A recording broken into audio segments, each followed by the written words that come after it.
이제 계속 산상수훈을 살펴보고 있습니다. 마태복음 5장, 6장, 7장이 말 그대로 산상수훈, 산에 올라가 예수께서 하늘의 이야기, 하늘 헌장문, 하늘의 말씀을 이 땅에 선포하는 거죠.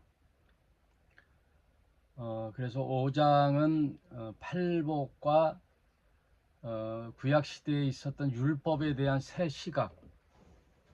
율법은 언제 주어졌느냐? 하나님의 택한 백성 이스라엘 백성에게 하나님과 계약을 맺지요.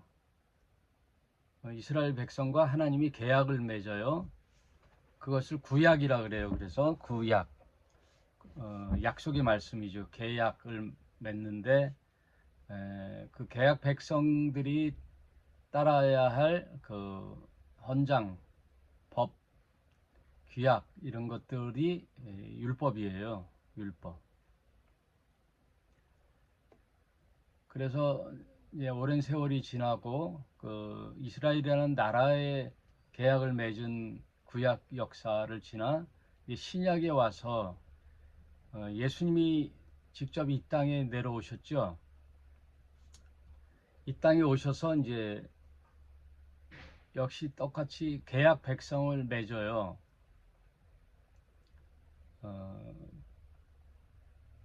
무리에게 많은 백성들에게 하나님 나라를 선포하니 그 제자들이 따라 나왔죠. 저 예수라는 자가 무슨 얘기를 하는가, 그의 말들을 귀 기울이고 그분의 말씀대로 그의 제자가 되겠다. 그래서 5장 1절에 예수께서 산에 올라가 앉으시니 제자들이 나온지라. 무리들에게 하나님 나라를 선포하고 그 하나님 나라에 관심이 있고 예수라는 그 분을 따르고자 작정하는 자들. 그래서 이 산상수훈 전에 예수님 제자들을 다 삼잖아요. 네. 성경에는 12제자 중심으로 나오지만 이게 좀 점점점 포괄적이거든요. 넓어지죠. 예수님의 측근이 누가 있어요? 베드로. 그 다음 베드로, 야고보, 요한 3명. 그 다음 그 12제자. 그 다음이 점점 넓어져서 70인 제자. 70인 제자에서 사도행전 1장에 보면 500문도라 그러죠.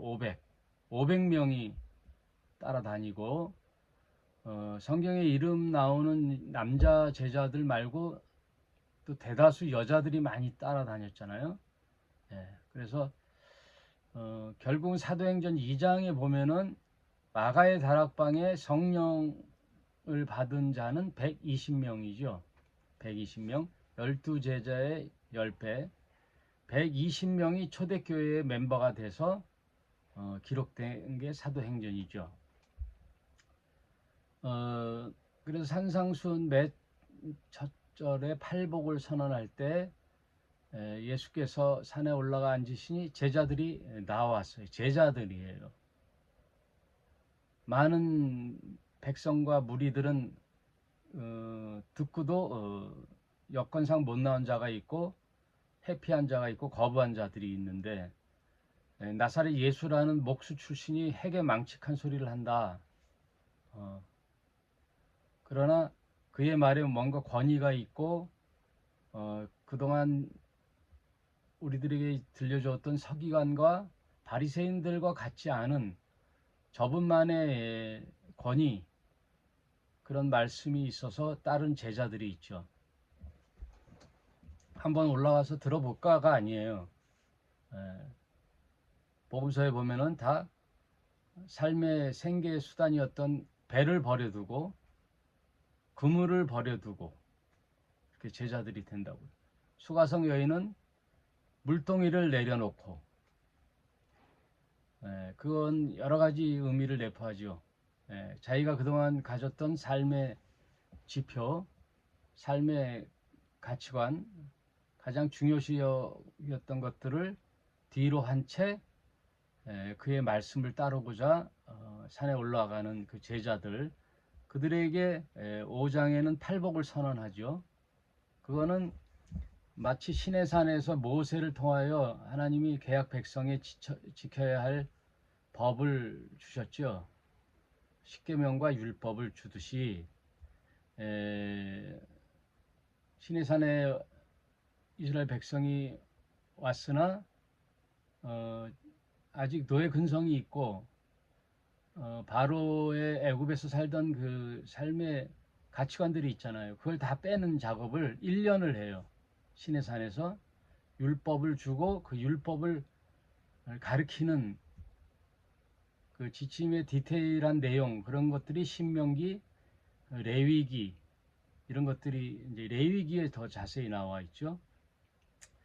그런 것처럼 예수께서도 새 계약 백성을 맺으시고 그 백성들에게 뭘 비교해서 얘기해 주냐면 구약 백성들이 너희에게 들었던 바 모세의 율법을 제시하면서 더 나은, 더 강화된 지침을 내리시죠.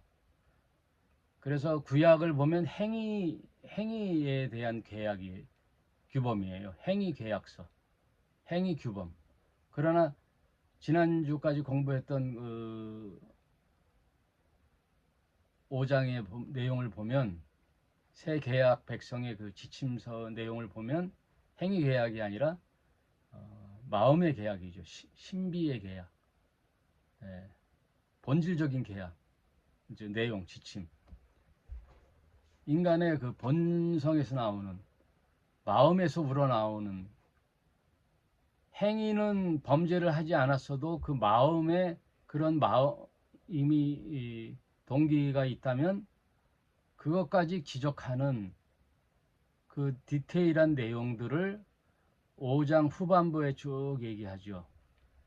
후반부에. 그래서 율법을 대표하는 말이 뭐냐면 눈에는 눈, 이에는 이. 행위적 계약이죠. 눈을 상하게 했으면 눈을 너도 상하게 하는 벌을 받는 거예요.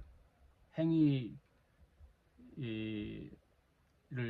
범했을 때의 징계, 벌칙. 그러나 이 율법에 대한 징계는 악인에 대한 징계죠. 선인은 상을 주는 징계, 또 악인에게는 징벌을 하는 행위적 처벌, 이거를 율법이 정했다면 신약에 와서는 하나님께서는 더 나은 요구를 하시죠. 즉 포용과 관용이죠. 포용과 관용. 땅의 법에서 이제 하늘의 법. 그래서 구약의 율법마저도 참 정당한 정의로운 법이라고 할 수 있어요. 내가 10회라는 범죄를 했다면 딱 10회만큼 맞게 벌을 받는 그 내용이에요. 더 과용되게 처벌하면 안 된다라는, 가해자를 보호하고 또 피해자를 보호하는 그런 법이기도 하지만 하늘의 법은 더 나아가라는 거예요.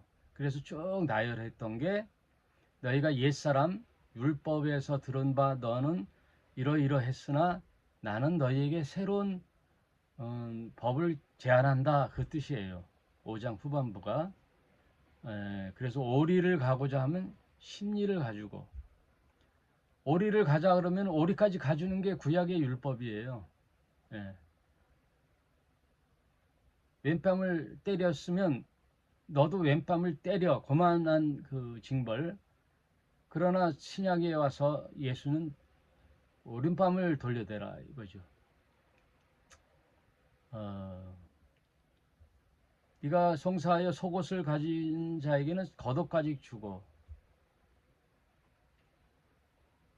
내 이웃을 사랑하고 내 원수를 미워하라, 이것은 이제 율법이죠. 내 이웃은 사랑하되 내 원수는 미워하는 거예요. 그게 행위의 율법의 한계죠. 그러나 너희에게 다시 말하노니 원수를 사랑하라. 너희 핍박하는 자를 위하여 기도하라. 이거는 가히 하늘 하나님만이 할 수 있는 관용과 용서죠. 그러나 그것을 하나님만 제안하는 것이 아니라 너희도 그렇게 하라. 최고의 법의 선까지 올라가라, 그 얘기예요. 이같이 한즉 하늘에 계신 너희 아버지의 아들이 되리니 이는 하나님이 그 해를 악인과 선인에게 비추게 하여 비를 의로운 자나 불의한 자에게 내리시움이라. 너희가 너희를 사랑하는 자를 사랑하면 무슨 상이 있으리요? 세리도 이같이 아니하느냐. 그러니까 세상의 모든 악인들도 자기의 자식은 사랑하고 자기 가족은 사랑해요. 자기가 사랑하는 자는 사랑하죠.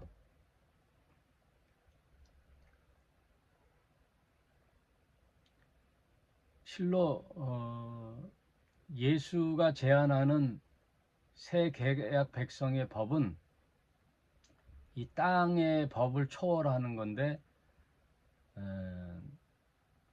그 법을 따르는 이 세상에 인간들은 있을까요?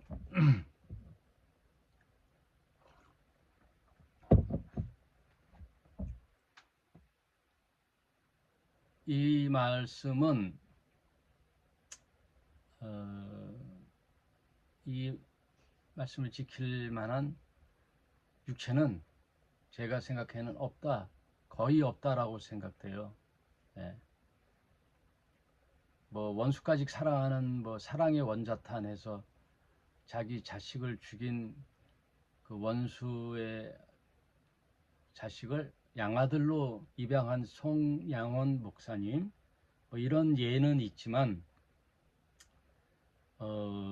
정말 마음속에 우러나는 깊은 내면의 범죄까지 들여다볼 수는 없잖아요, 인간이. 지금 예수님이 산상수훈에서 제시하는 이 법은 하늘에서 통용되는 법이죠. 가히 육체를 갖고 있는 인간이 지키는 법이란 법은 참 어렵죠.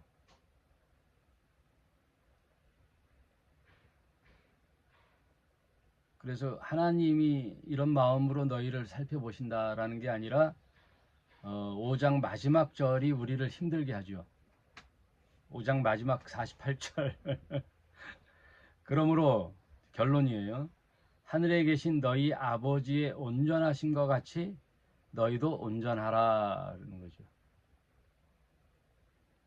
하나님이 어떤 온전하심이에요? 악인이나 선인이나 같이 자비와 긍휼을 베푸는 그 하나님, 햇빛과 비를 다 내려주시는 하나님. 그 말 내포에는 뭐를 전제하냐면 악인이 악인대로 사는 것을 내버려 두는 게 아니라 용서의 여지를 주는 거예요. 회개의 여지, 돌이킬 수 있는 여지를 주는 거예요.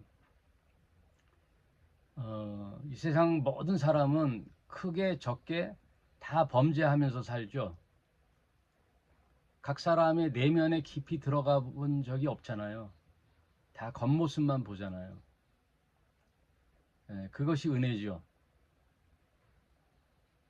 사람마다 무슨 은사를 줘가지고 그 관심법, 궁예가 보는 관심법이 있다면 살아날 수가 없지요. 살아갈 수가 없어요.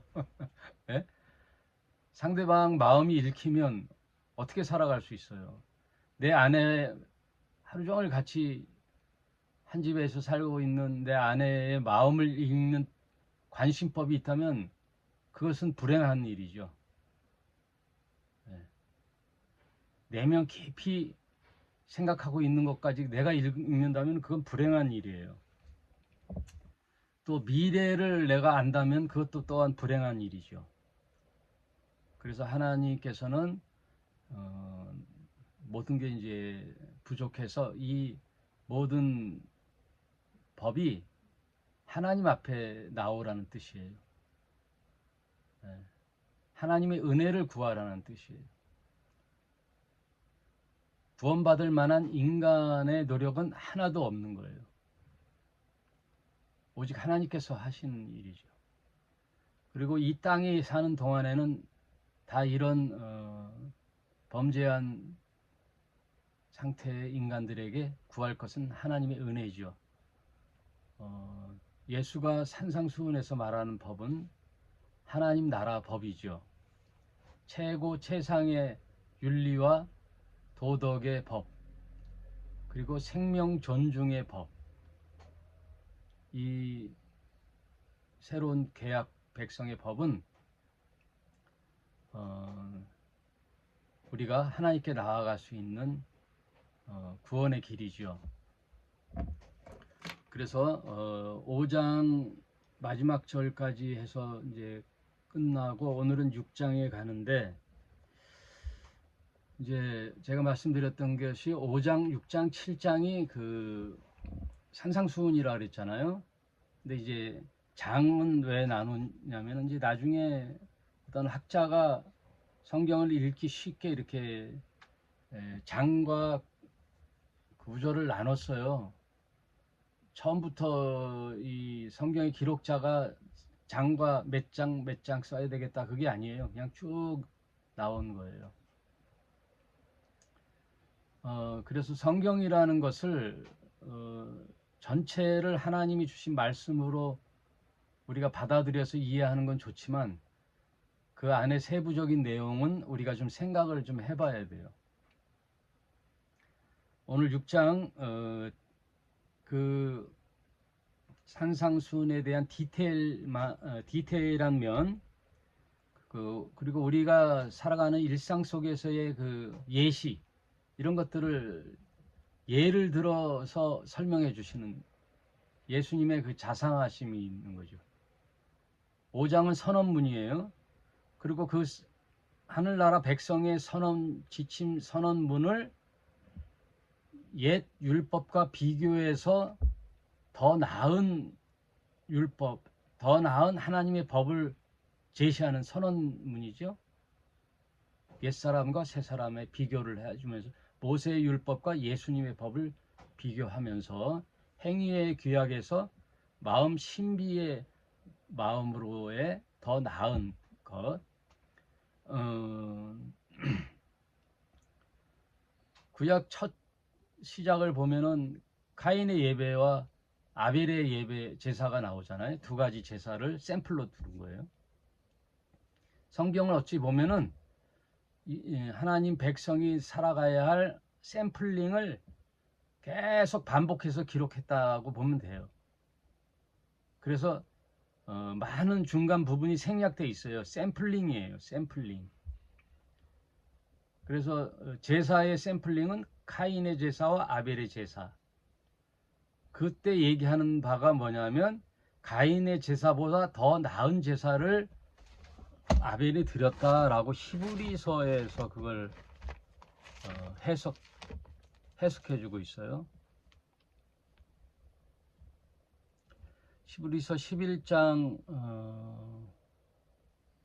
4절에 믿음으로 아벨은 가인보다 더 나은 제사를 하나님께 드림으로 의로운 자라 하시는 증거를 얻었나니, 의로운 자라는 증거를 얻었다. 더 나은 제사,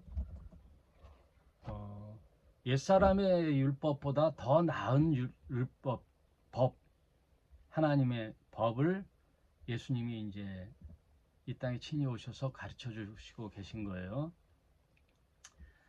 제가 어저께 산막골에 우리 정철진 집사님과 같이 가서 점심을 먹으면서 평일에는 그래도 손님이 있는데 주말에는 거기 직장이 쉼으로 손님이 뜸하대요. 그래서 거기 가서 점심을 먹으면서 이제 여러 가지 신앙적인 면을 얘기하는데, 집사님이 그러시더라고요. 목사님은 언제 이 성경이 나오는 하나님이 어떤 하나님이 그렇게 좋으세요? 하고 물어보더라고요. 그래서 제가 뭐라고 얘기했냐면 하나님은 하나님 스스로 하지 않고 다 사람을 통해서 당신의 뜻을 펼치신다.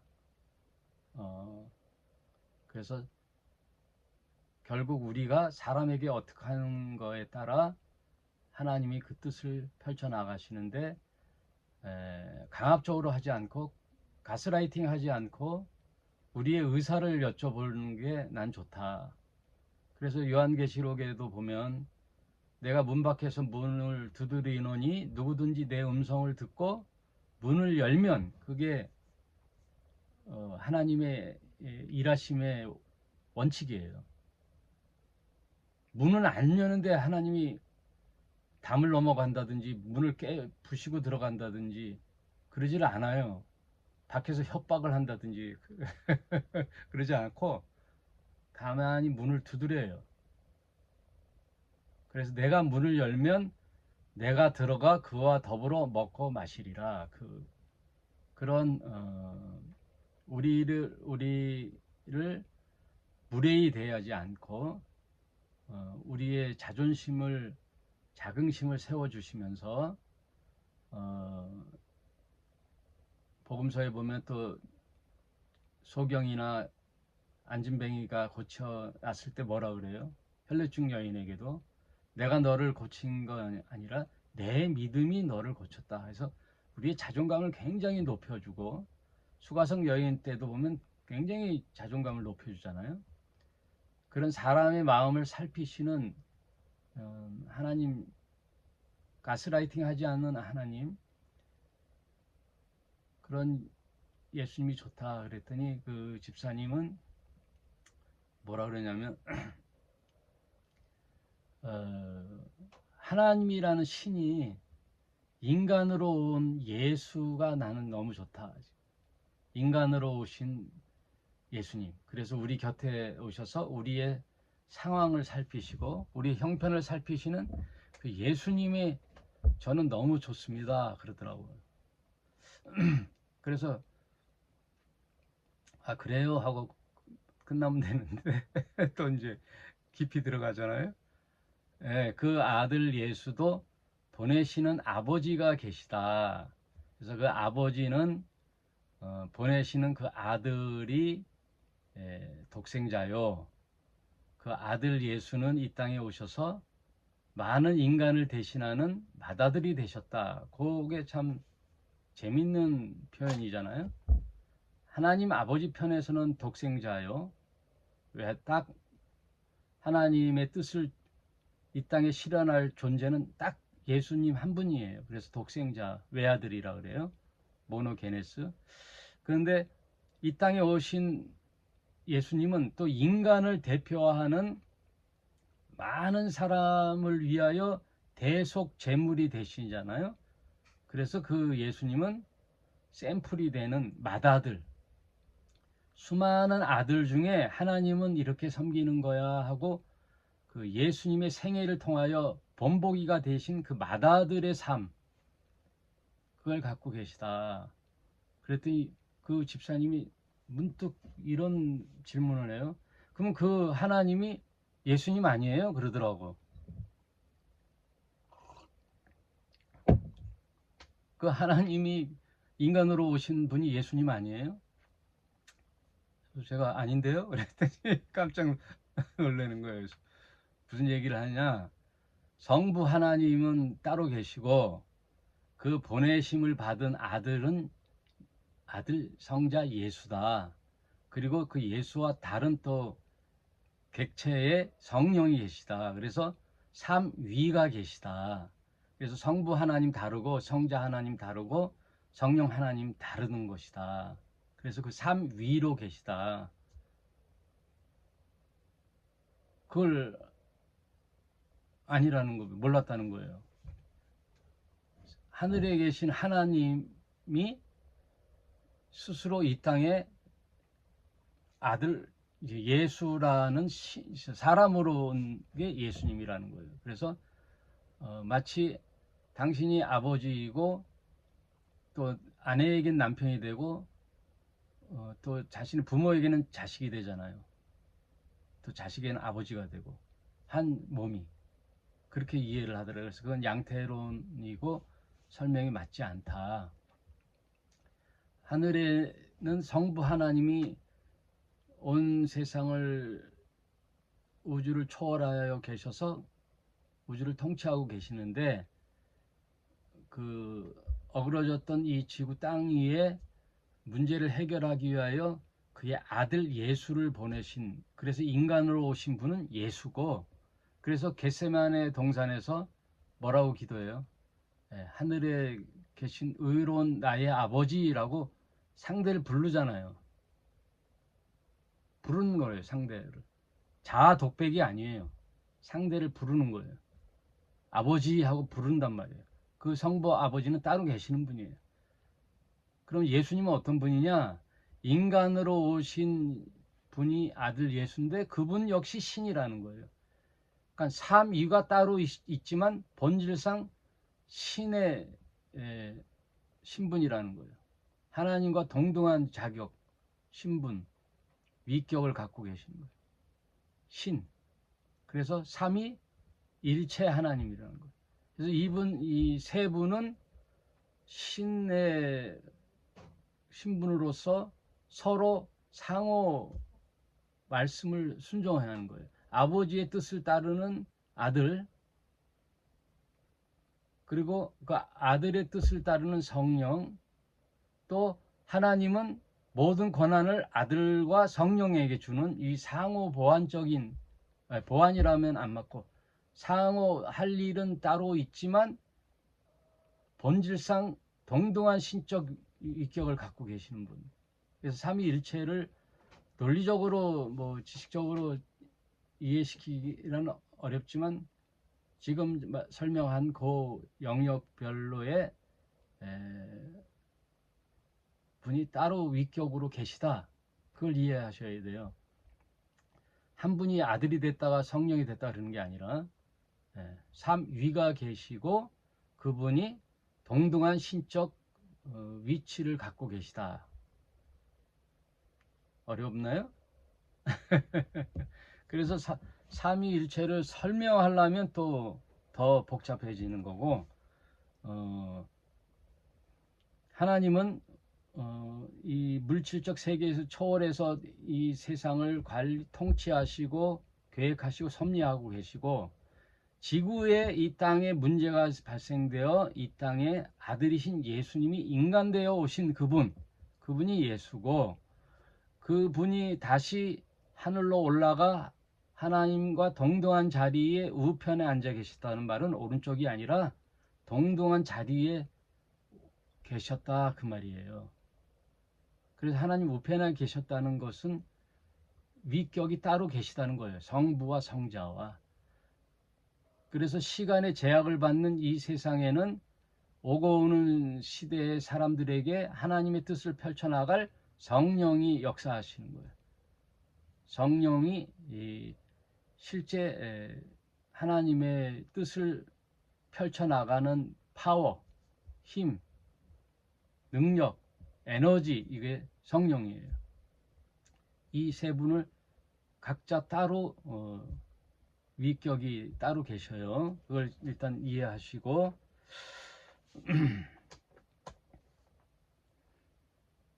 그러면서 이제 성경을 이해할 때 뭘 얘기를 했냐면, 제가 언제야, 다음 주 금요일 6월 며칠이죠? 다음 주 금요일 날 근무 시간이지만 연가를 지금 내볼까 하고 생각 중에 있는 게, 그 연세대학교 채플 강당에서 1시에 도마복음 그 연구회가 있어요. 도마복음 연구회 모임이, 도마복음 연구회에 초청 강사로서 김영옥 교수가 와요.